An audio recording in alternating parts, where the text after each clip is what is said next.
Ready for some pretty epic Bible stories? Always up for that. We're going deep into 2 Chronicles, Okay. chapters 18 through 21. All right.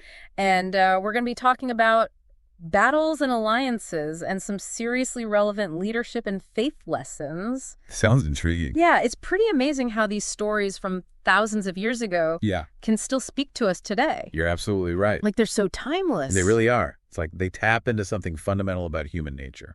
Exactly. And to really get the full picture, we're going to be looking at multiple versions of the Bible. Oh, wow. So we've got the King James, the NIV, the Old Greek Bible, and the Message. Okay, so we're covering all the bases. Yeah. And our main characters today are 2 kings, Jehoshaphat and his son Jehoram. Interesting. Now, Jehoshaphat was known as a good king, Mhm. righteous, Right. but then he goes and makes this alliance with Ahab, the king of Israel. Okay. And Ahab was not exactly a saint. Not exactly known for his piety. Let's just say that. So this alliance, it's kind of a head scratcher. Yeah, what was he thinking? Right. You'd think a wise king would steer clear of someone like Ahab. You would think so. Maybe he was tempted by, the potential benefits like more land or power. It's possible the text kind of hints at that. It's a good reminder that we all make mistakes, Yeah, even kings. even kings. So what happens next with this alliance? Well, things get really interesting when Ahab wants to go to battle at Ramoth-Gilead, and he asks Jehoshaphat to join him. Okay. And to Jehoshaphat's credit, he doesn't just blindly agree. He says, hold on, let's consult the prophets first. Smart move. Right. So Ahab gathers like 400 prophets. Wow, 400. Yeah, and every single one of them predicts a victory for Ahab. Talk about an echo chamber. But Jehoshaphat seems to have a hunch that something's not right. Okay. So he asks, isn't there another prophet we can talk to? You want a second opinion? Exactly. And that's when Micah steps onto the scene. Okay. And while everyone else is praising Ahab, Micah's like, nope, I see disaster. Oh, He says, Ahab's going down. that's bold. I mean, can you imagine standing up to 400 people plus the king and saying, you're all wrong? That takes some serious courage. It really does. So what happens to Micah? Does Ahab listen to him? Well, Ahab tries to cheat fate, by disguising himself on the battlefield. Oh, really? But guess what? He gets struck by an arrow anyway. So Micah was right. Yep. Seems like you can't outrun destiny. You can't escape consequences. Nope. So Ahab meets his end, and Jehoshaphat goes back to Judah.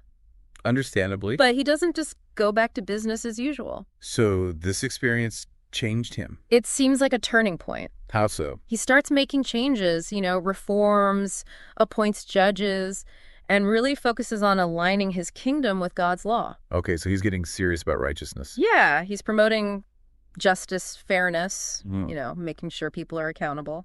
That's pretty impressive. It's a good leadership lesson for all of us. It is, for sure. Like, leadership isn't just about power, it's about responsibility. Exactly. It's about doing what's right. Right. And this focus on righteousness, it seems like it prepares Jehoshaphat for the next big challenge. Which? A massive invading army, Oh, boy. like a huge coalition of forces that should have totally wiped out Judah. So what does he do? You'd think he'd start panicking, right? Yeah, I would think so. Calling for all his best generals and strategizing. Okay. But instead, He calls for a national fast Wow. and leads everyone in prayer. So he's putting his faith in God. It's like he's saying, look, we can make all the plans we want, Yeah. but ultimately it's God who's in control. So what happens? Does God answer his prayer? Oh, yeah, in a way that's both reassuring And- and totally mind-blowing. I'm intrigued. God speaks through a prophet and tells them, don't be afraid, Yeah. because this battle, it's not yours. It's God's. It's God's battle. So what does that mean for Jehoshaphat? What's he supposed to do? Well, here's the crazy part. Okay, I'm ready. Instead of sending out his army, Yeah.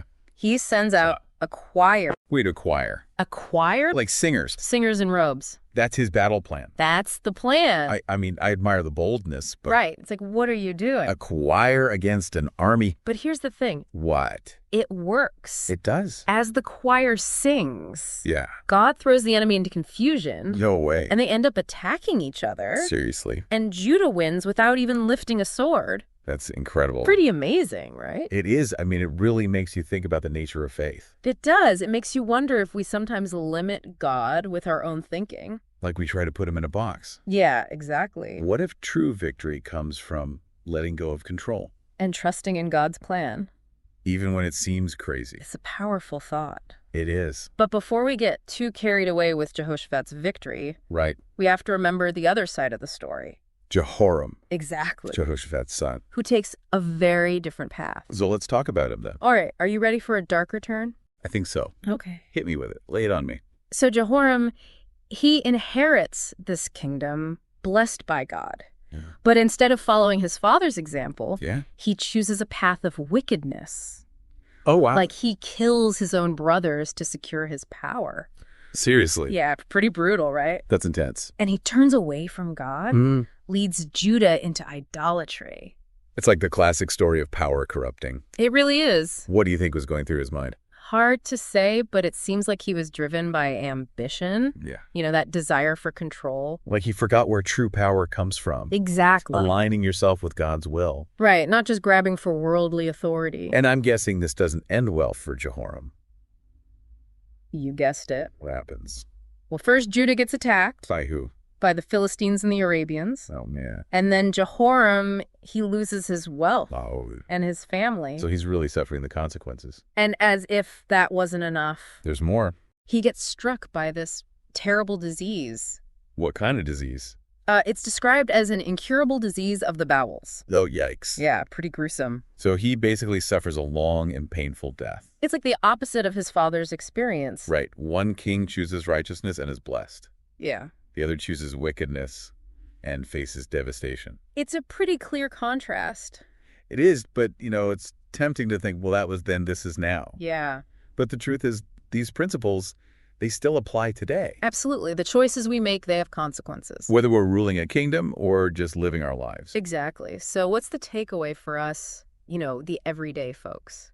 Well, I think it's about recognizing that we're not in control. Like Jehoshaphat, when he faced that army. Yeah, we need to humble ourselves. Yeah, we need to humble ourselves. Admit that we don't have all the answers. Seek guidance. Like Jehoshaphat consulted the prophets. Right, we need to be in communication with something greater than ourselves. Whether it's through prayer or meditation or just quiet reflection. Whatever works for you. Yeah, tap into that inner wisdom. Exactly. And then, of course, there's the whole integrity thing. Right. Like Jehoshaphat's commitment to God's law. True leadership isn't about power. It's about living by your values. And being honest with yourself about your motivations. Yeah, are you doing things for the right reasons? That's the question. So check your motives, lead with integrity. But what about those times when we feel overwhelmed? Like we're facing an impossible situation. Like Jehoshaphat with that massive army. Exactly. What can we learn from him? I think it comes down to faith. Okay. Not blind faith, but a deep trust that there's a power at work in the universe. That's bigger than our fears and our doubts. Exactly. So when you're facing your own personal vast army, so to speak, yeah, maybe it's time to send out the singers.